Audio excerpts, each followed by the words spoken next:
1992, Albuquerque, New Mexico. 79-year-old Stella Liebeck pulls into a McDonald's drive-thru, ordering something simple, a hot cup of coffee. While seated in the passenger seat, Liebeck placed the cup between her knees to remove the lid, and the scalding coffee spilled directly onto her lap. The coffee, heated to nearly 180 degrees, caused third-degree burns. Liebeck required skin grafts and spent 8 days hospitalized. Liebeck initially asked McDonald's for just $20,000 to cover her medical bills. The company offered a mere $800 instead. Frustrated by McDonald's refusal, Liebeck filed a lawsuit, arguing the company served coffee dangerously hot, far beyond industry safety standards.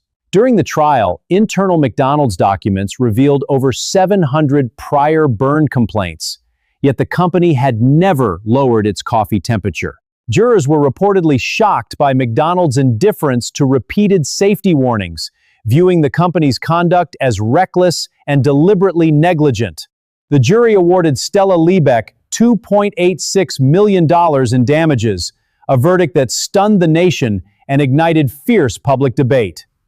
The judge later reduced the award to $640,000, and the case was ultimately settled out of court for an undisclosed amount. The case became late-night comedy fodder almost overnight, branded a symbol of frivolous lawsuits, even inspiring a satirical Seinfeld episode storyline. But many legal experts argue the mockery overshadowed real facts.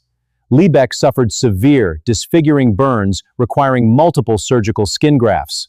In the years following the case, McDonald's and other major chains quietly lowered the serving temperature of their coffee nationwide.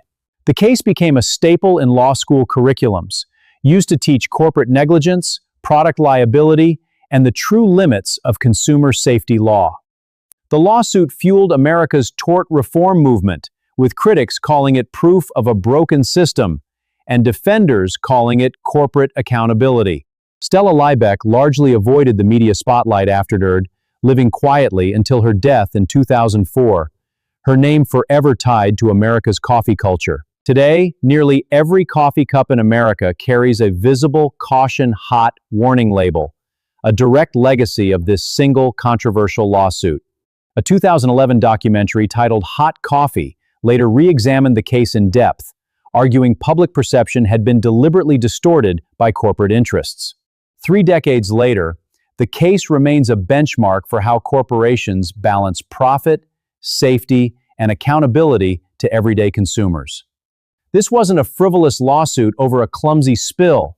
It was a verdict about corporate negligence, severe injury, and decades of ignored warnings. The McDonald's hot coffee case remains one of America's most misunderstood lawsuits, proof that the full story is rarely the one everyone remembers.